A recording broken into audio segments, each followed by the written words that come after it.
Lately, I've been hearing a lot about imposter syndrome. It's a term that's used to describe the experience of doubting our abilities, feeling like we are really not capable of doing our work, that perhaps we got a job due to luck, or that the praise that comes our way is not warranted. In fact, we know that high achievers seem to be particularly susceptible to these self-defeating thoughts.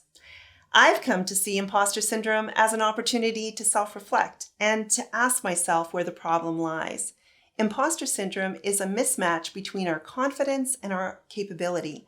So when I have those self-doubting thoughts creep up, I ask myself, where is the issue? Is it that I don't have the knowledge or the skills that I would like to? Well, then I can trust my capability to go out and learn what I need to. And if it's a matter of self-confidence, then I need to take a breath, let it go, and stop listening to that nagging voice in my head.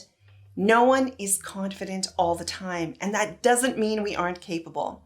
So I encourage you, the next time you have a thought that makes you question your ability, go out and learn what you need to, or let it go.